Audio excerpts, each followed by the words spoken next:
Yeah, no, it was really special. So thank you for sponsoring. So that was the Pioneer Awards. Immerse were one of the sponsors we had at the event, our gold sponsor, actually. But for those who don't know Immerse and weren't at the Pioneer Awards, let's start with the sort of A to Z of Immerse. What do you do and why did you set up Immerse? Yeah, thank you, Amy. Great question. So a little bit of background on me. I grew up in Southern California, but also traveled a ton as a kid.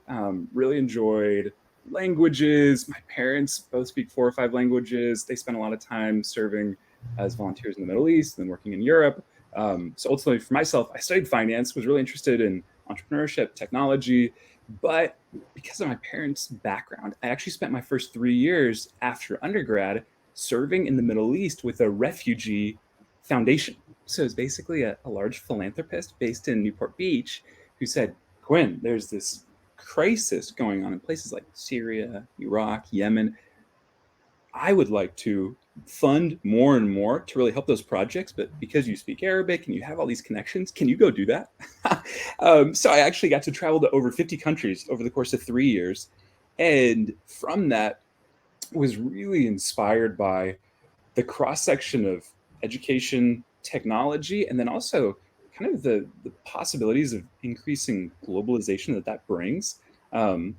So after 3 years, I kept coming back to this one particular philanthropist saying, I think there's a really interesting business play connecting teachers remotely with students, places like East Asia, the Middle East, perhaps even Europe.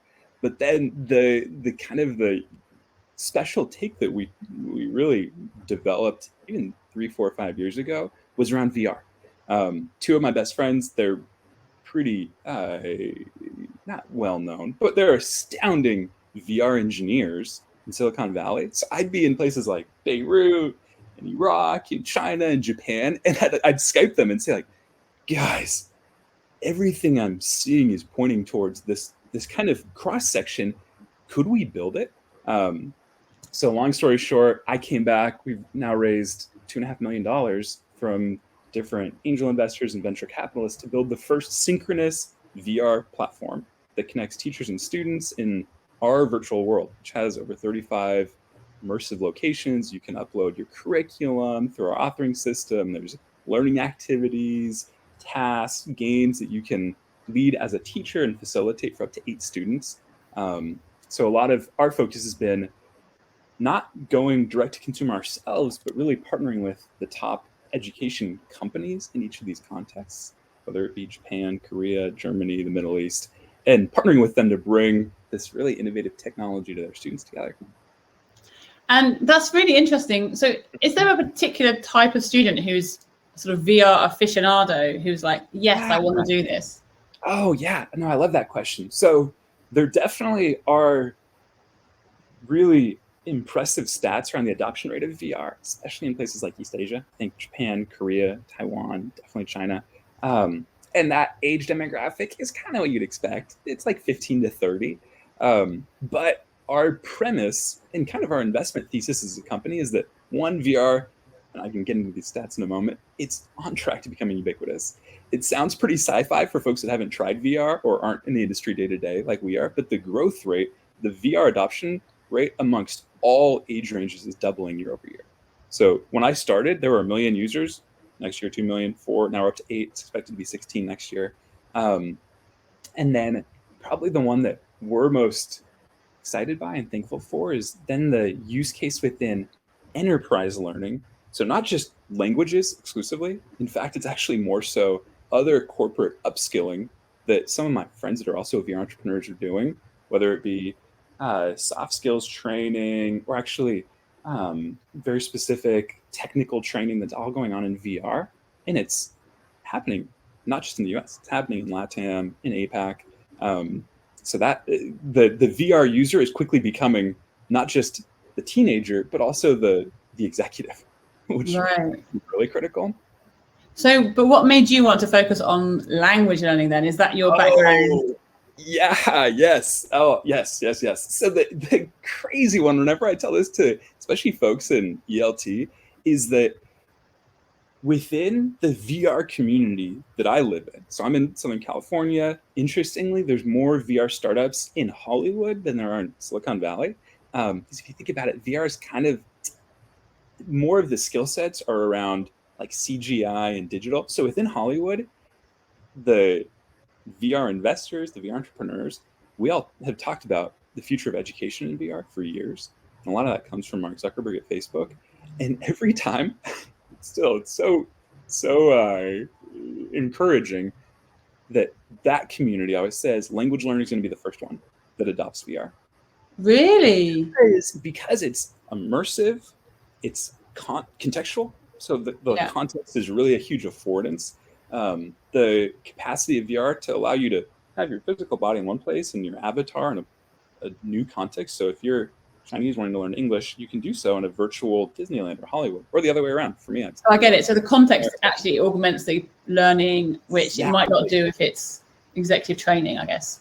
Exactly. Plus the ability of the facilitator to really curate the environment for whichever language task they're working on.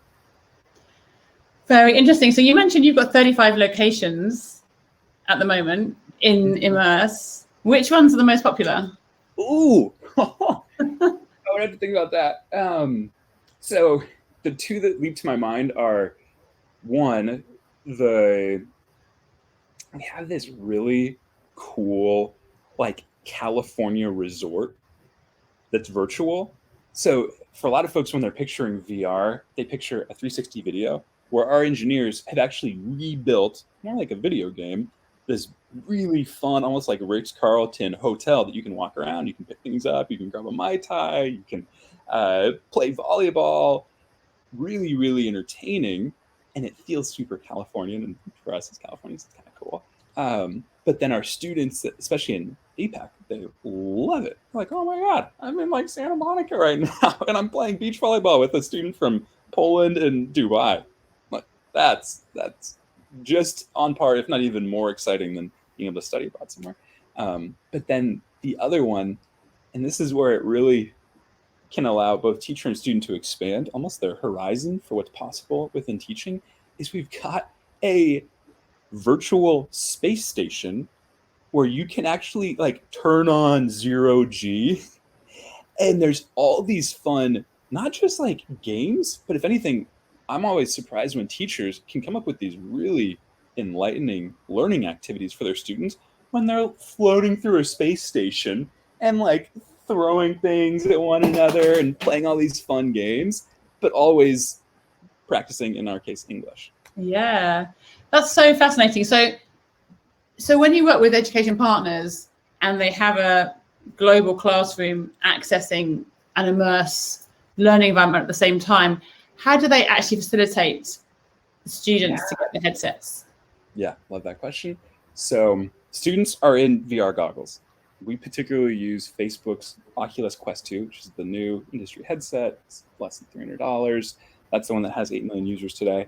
The teachers can do all of the facilitating from their computer. Mac, PC, you name it. They download our Immerse desktop app, just like if you were downloading Zoom or Skype.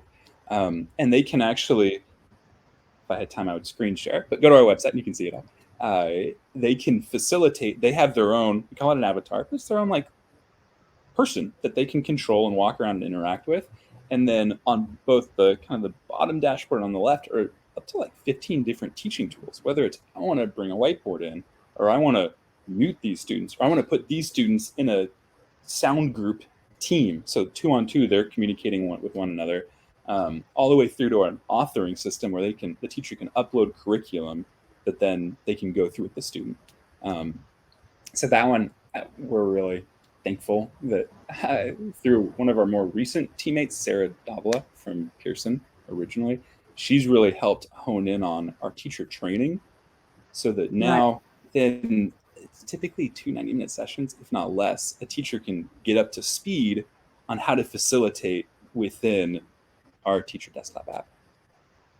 Amazing. So, I mean, I have got plenty of other questions, but if you're listening, do chime in with your own, because I noticed that there's a question here from Roger, which I'll ask now, which is relevant. How important has the development of Oculus Quest 2 been for the VR teaching space? critical. Yeah, absolutely. Mission critical. The chicken and egg problem that we always talk about in VR is the hardware needs to get mesmerizing enough and cheap enough for it to become ubiquitous. But at the same time, the content creators, the apps on the headset also need to be fun enough that people don't just get the headset and they're like, oh, there's like 2 apps in here. Yeah. So for us, we've seen this kind of exciting virtuous cycle where we started 3.5, 4 years ago on some early headsets that were more expensive, clunky, heavier. They would overheat. Honestly, it'll be stories that I tell my grandkids of like, oh, we were there in the early days. But now the Quest 2, it's the first what we call standalone. So you don't need to have it like plugged into a computer or plugged into an outlet to charge. It's completely, it can map your room. So it knows exactly where you are. If you're going to bump into a table, it'll alert you. It has these really easy to learn controllers. And then the actual processing speed, without getting into kind of the nerdy stuff, is almost on par with your computer. So it can run these really intense experiences, whether it be like Fortnite or Immerse, without overheating, which, funny enough, it's a pretty big one if it's on your face. Yeah, absolutely. So in the future, I mean, at the moment, students find you via an education partner primarily. Is that right? Correct. Yeah, but in the future, they could be scrolling through like the equivalent of the App Store. Oh yeah. Right. Exactly. Yeah. So how we've set things up is if students, especially in Japan, where we've been really focused for the last 2.5 years, we've now gotten so much PR on national TV and all these major magazines that we have 100 students every week that come to our website and say, we want to learn VR English. And we say, great, fill out this form. And then we send them along to one of our partners. For our partners, though, they can actually, and I'll use EC as an example if you're familiar with that institution in Malta. They've been just our star partner for the last year. We're creating, and just potentially a couple weeks out from actually putting an EC app on the headset so that a student, as they're scrolling through Fortnite and like a Nat Geo where you can like explore solar systems, they'll see EC English right there. And they can click, they can sign up, and boom, they're in. Which for EC, you can think about, it's kind of a cool lead gen tool. Yeah, absolutely. Another question, I've just seen it pop up, and this was in my head as well. Imi's asked it. She said, should a school price a headset cost into the course price and arrange delivery? How do your current partners deal with this? So that's another tactical question. Yeah. So in the case of kind of the whole VR industry across the board, and Oculus representing the lion's share, they've selected 30 countries that they're really targeting. So they're pumping marketing into. So if you go to Tokyo, which I was there right before COVID hit, you would see like Facebook Oculus posters in the train stations and on the billboards. So we're really trying to kind of ride on their coattails. Right. We don't want a student to hear about VR for the first time from us. We'd rather you should already have a headset or at least know about it and know that it's cool. So those are the 30 key countries that we work with. How most of our key partners, EC as an example, they will kind of price it in the same way that you would like a textbook or other course materials. $300 though, and you think EC has a really easy time selling it because they say, well, once you have it, you can do these 100 other things. You can hang out with your friends, you can learn other things as well, you can play games, you can watch movies. But once the student signs up, all that they have to do is plug in their address. Either EC can do it or the student, and within 48 hours, the headset's at their home. And Oculus takes care of all of that, which is critical. Yeah, that's so interesting. So thank you. And another question I want to ask, which we had put on the flyer when we were talking about having this chat, you and me, is Mark Zuckerberg investing in VR and where you and the tech industry, I guess, people who are close to, the evolution of VR, where you see education going and how critical VR might be within education in the next sort of 2 to 5 years. Yeah. Oh man. Let me riff for just a sec. It's one of It's probably one of my favorite storylines. Also, it's pretty helpful for me. Is why the heck is Mark so keen on VR? And then that'll actually be kind of enlightening as to why some of the top Silicon Valley investors are really doubling down on apps like Immerse, like Striver and Tailspin, and some of these other big ones. Mm-hmm. So just for a moment, everyone track with me. It's kind of a cool story arc. Think Mark Zuckerberg, youngest self-made billionaire, now he's worth 60 billion.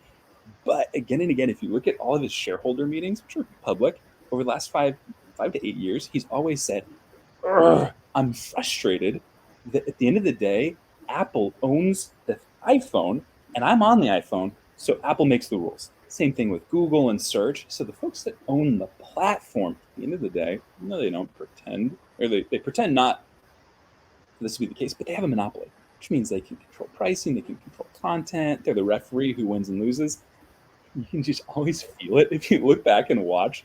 We're talking even in 2010. Like, it has been the thorn in his side. So he has always sworn, I will own the next platform, whatever it is. So he spends $2.3 billion 8.5 years ago to buy Oculus from this genius in a garage down in Irvine, like 15 minutes from me. 2.3 billion. He's pumped $7.5 billion in annually since then, and has not seen much of a return. So we're talking like 20, 30, $40 billion of more or less like almost personal investment out of this vendetta to own the next computing and educational platform. All that to say, today, over a fifth of all Facebook staff are working on VR, which is a pretty incredible stat. Yeah.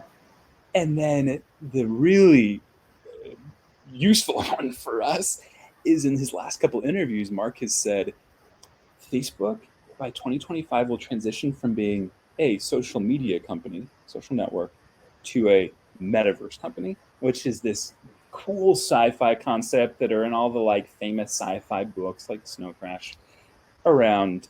He wants to own the like virtual universe where when people put on VR goggles, it's owned by Facebook. And then there's little virtual worlds in the universe that Immerse owns. All that to say, he's pumping in a lot of money.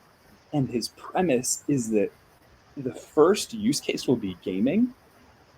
But if you look at all of his interview transcripts, he says from 2015 to 2020, VR will be a gaming platform. But from 2020 to 2025, it'll be a community gathering and education platform. So that's what he's pushing the hardest. Because if anything, it moves culture's perspective on VR from like, oh, this is for teenagers and it's Fortnite, to, oh, this can be used by the executive, this can be used by fill in the blank. So for us, that's why we've been so enthusiastic in the last year or two at the kind of the growth rate. And then ultimately, it'll come down, and this is even what Mark has predicted, to a couple, almost, if you guys are familiar with Nearpod or Blackboard, a couple almost like LMSs that then reach out to schools, universities, even private language schools saying, hey, come into the Immerse platform, which is on Oculus, but maintain your brand, maintain your content, maintain your teachers, bring your students in with you, and have this really high-end, rich experience. So that's honestly, it's not really even our vision. If anything, like most entrepreneurs, you're trying to read the room and see where things are going to be, and everything we're seeing is in 2-3 years. That's the trajectory, and we want to race there and bring our partners with us. And do you think COVID fast-tracked it a little bit? More than a little bit, yeah, very much so. If you look at the stats, VR headset rates are through the roof. And then probably the most compelling one, which is always kind of a predictor, is tech investment into VR 20x during COVID. We're talking like mountains of money. And it always takes a year or two for that money to get spent, and then you see kind of the result. But from a forecasting, if you look at like Wall Street and some of the folks that really study VR, they say, oh, the tidal wave's coming. It's so interesting. For like a non-techie like me, I think about QR codes, and I think about how I heard 8 years ago, everyone said they're going to be everywhere. And yet it was only in COVID when you'd go to a restaurant or bar and you'd order your food through a QR code, and now you totally do it all the time. So it took a while for everyone to catch on, right? Exactly. Yeah, that's exactly it. And I think it'll be kind of this, how I think about it is almost this viral loop of like, okay, my son wants the headset for Fortnite, but then my daughter wants to learn English on it. And then all of a sudden my employer is saying they want me to do my technical training. And it's like, okay, this is a no-brainer. So when there's only one or two use cases for technology, it's kind of slow. But as you start to build more and more kind of unique selling propositions, that's when you see things grow exponentially. Great. Let's try and squeeze a few more questions in from the audience. So I've got a question from, who should I go with first? Okay, Joseph wins that first question. Do you have VR spaces which can create real-life challenging situations for students, such as exam sessions or simulating a presentation to a large audience? Oh, yeah, absolutely. Yes to both. Go to our website and look at the VR presentation stage. You literally are up there with a mic and you see 50 to 100 what we call almost like, they're called non-player characters, but it's just like video game characters that are looking at you, and the teacher can kind of set the threshold of like, if they want the audience to look a little critical or more exuberant, the teacher can quite literally like have them give a round of applause. And even then, your live synchronous students are there in the front row watching you, and they can take notes on your performance. From that end, I don't get stage fright very often. I'm an extrovert. You guys can tell. I love this stuff. But when I'm on that virtual stage and I'm looking out, I actually feel that same little hit of adrenaline that I get when I'm giving a pitch to a room full of investors, which that's cool. Yeah, that's really great. Okay, thank you. Squeeze a few more in. Michael D. Smith asks, what is being done to address eye health and balance issues with users, especially younger students? Yeah. Oh, that's such a good one. Yeah. Full disclosure, Immerse isn't doing much on it. Thankfully, Facebook is, because they're the hardware side.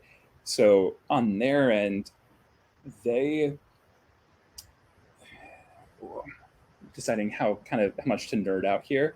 There's basically some science around tracking your, like, where your retina is focused, and it's really cool. Look it up. It's called stereoscopic VR. But by tracking where you're looking, it's making live adjustments to the virtual world around you so that everything feels 100% down to the millimeter where each object should be as you're moving. Because when you get a little, maybe I call it getting seasick in VR, that's when something's just a millimeter off and your brain kind of triggers like, this isn't right. So that research is brilliant and already getting implemented into the Oculus Quest 2 headset. As for the actual eye strain, interestingly, it's not super critical whether the user is 50, 15, or 5. It's more just kind of the basics around. Even I've spent 2 or 3 hours in the headset without taking it off. I've been fine. But just in general, in the same way that when I'm working, I try to take every hour just for a 30-second, like, okay, stretch, move around, look somewhere that's farther out, and then keep working. It's the same thing. So as long as you're taking little breaks, you're fine. That's great. Thank you. Question from Nick. He says, I get that VR is on track to being ubiquitous, but the big question, right? When will most people have headsets, he asks. Yeah. Yep. So keep doubling it. 8 this year, 16 next year, 32 the following. And then probably the most compelling reason why it might start tripling is 5G, interestingly. Is that me? So make sure I'm not making any background noise. 5G will allow the computing power within the headset to be so strong while not actually being processed in the headset. So think right now I've got a processor here. and the display and the battery. If you take the processor out, and all that you do with 5G is just live stream whatever you're seeing on the display, all of a sudden that headset shrinks from this big to little swim goggles. Yeah. And the price drops to $75-$50.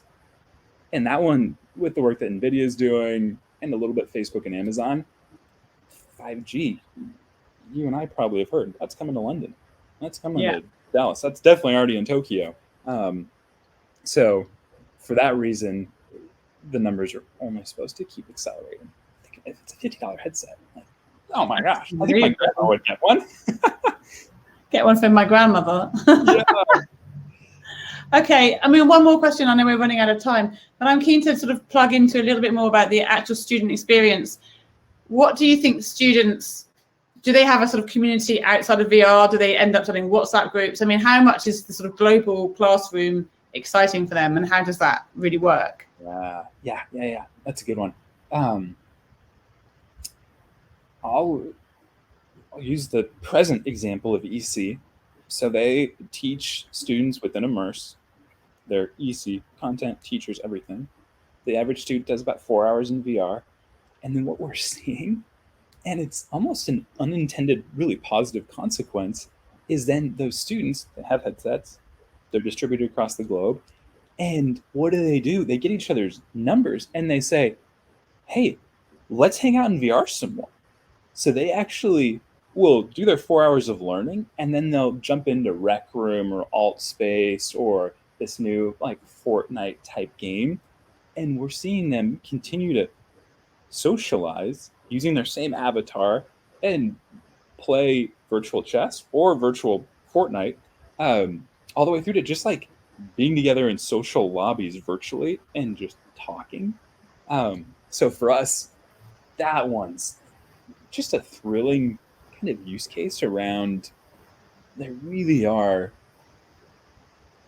I think, compelling enough, like numerous use cases that students keep getting brought back to the headset. It isn't this one-off, like, all right, I'm going to learn and then I'm going to hang out with them and post on Instagram. It's like, no, let's take our selfie in VR and like post it within the virtual Instagram. It gets heady, but it's happening. Wow, that is great. Thank you so much, Quinn. Thank you everyone for joining us. I think that was a really good, quick taster of what the future might look like with VR and language learning. We'll put the link into your website so everyone can check out a bit more about Immerse. In the meantime, great to chat to you, and I'm sure we'll chat again soon. Yeah, thanks, Amy. Thanks, everyone. Thanks for tuning in. Take care. Goodbye.